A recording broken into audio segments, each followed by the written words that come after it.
छात्र अपनी आवाज़ को लेकर के शेख हसीना सरकार के सामने अपना डिसेंट दर्ज कर रहा है, अपना विरोध दर्ज कर रहा है। लगभग हजारों स्टूडेंट आज बुरी तरह से घायल है, उस पर गोलियां चलाई जा रही हैं, उस पर लाठी चलाए जा रहे हैं, मिलिट्री को उतार दिया गया है। चाहे वो इंडिया के अंदर छात्रों के ऊपर दमन हो, चाहे वो पाकिस्तान के अंदर छात्रों के ऊपर दमन हो, चाहे वो बांग्लादेश के ऊपर छात्रों के ऊपर दमन हो, लोकतांत्रिक दमन जहाँ भी होगा उसके खिलाफ हम लोग खड़े होंगे। और आज हम लोग बांग्लादेश के छात्रों के पक्ष में खड़े हैं। नमस्कार, आप देख रहे हैं महाखबर। मैं जंतर मंतर पर मौजूद हूं और तमाम छात्र नेता, छात्र संघ के लोग जंतर मंतर पे मौजूद हैं। हम समझने की कोशिश करते हैं, हमारे साथ प्रसन्नजीत हैं, समझने की कोशिश करते हैं कि क्या मामला है और किन मांगों को लेकर आज जंतर मंतर पर आए हैं।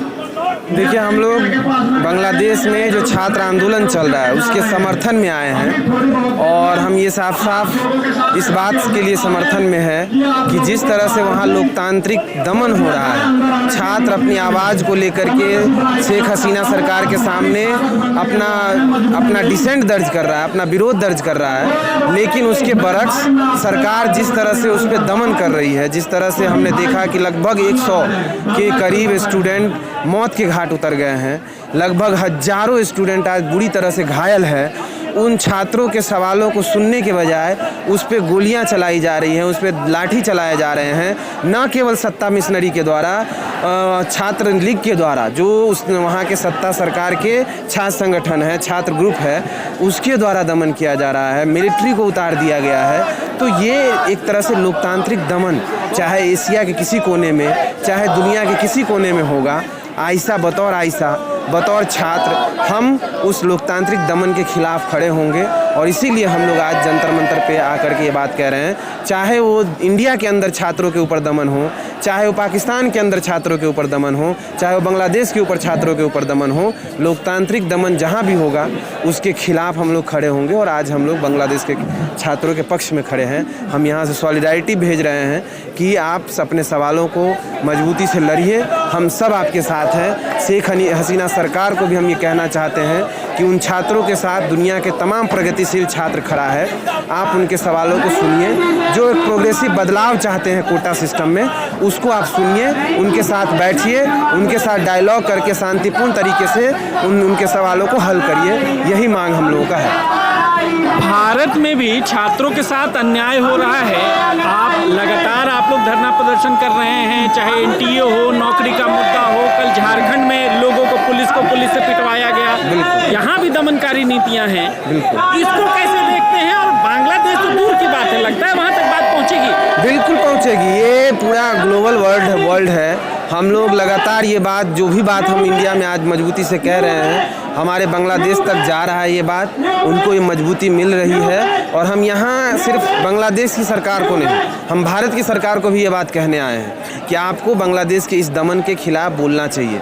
आप अगर सच में अपने आप को लोकतंत्र के सबसे बड़े देश के रूप में विश्व में प्रदर्शित करते हैं, तो आपको लोकतंत्र को बचाने के लिए, लोकतंत्र पे हमले के खिलाफ आपको खड़ा होना चाहिए।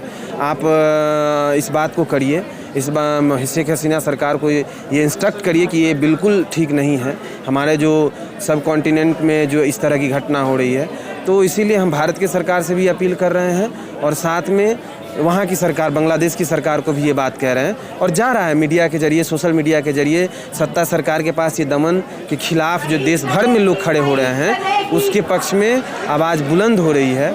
और मुझे लगता है कि ज़रूर ये बात सुनी जाएगी और उन छात्रों को भी हमारे इस प्रतिरोध से बल मिलेगा, उन सरकारों को भी इस बात का सबक मिलेगा कि आप सिर्फ देश से नहीं, पूरे विश्व से आप घिरे हुए हैं। यही बात हम लोग आज कहने आए हैं। ऐसा नहीं लगता कि बांग्लादेश की सरकार डरी हुई? क्योंकि इसके पहले श्रीलंका में पूरी दुनिया ने देखा जिस तरीके से तख्ता पलट हुआ, तो कहीं ना कहीं ये डर हावी तो नहीं है? देखिए, किसी भी डर में आप लोकतंत्र की हत्या नहीं कर सकते। आपको एक तरीका है, आपने ही एक लोकतंत्र को स्थापित किया है, उस लोकतंत्र का हत्या, विरोध का दमन इस तरह से आप नहीं कर सकते। आप डरे हैं तो आप सत्ता सरकार से आप मुक्त हो सकते हैं। जनता तय कर लेगी कि कौन उसको रूल करेगा, कौन उसके सरकार बनाएगा, लेकिन आप दमन नहीं करने दिया जाएगा। और ये लोकतंत्र सिर्फ बांग्लादेश का मसला नहीं है, आज पूरे दुनिया का मसला है। पूरे दुनिया में लोकतंत्र बहाल हो, पूरे दुनिया में शांति स्थापित हो, पूरे दुनिया में मानवतावाद का जो समझ है वो स्थापित रहे। ह्यूमैनिटी के खिलाफ, किसी भी तरह का दमन के खिलाफ हम लोग खड़े होंगे और पूरी दुनिया खड़ी है। ये आइसा के छात्र नेता थे और इनका साफ कहना था कि पूरे देश में जहाँ जहाँ लोकतंत्र है और जहाँ जहाँ छात्रों के हित के साथ नुकसान होगा, छात्रों के हित को दबाया जाएगा, वहाँ वहाँ खड़े होकर ये बात रखेंगे और पूरी मजबूती से रखेंगे। आप इसके बारे में क्या सोचते हैं हमारे कमेंट सेक्शन में जाकर ज़रूर बताएं। ज़्यादा से ज़्यादा हमारे वीडियो को शेयर करें। बने रहें महाखबर के साथ। धन्यवाद।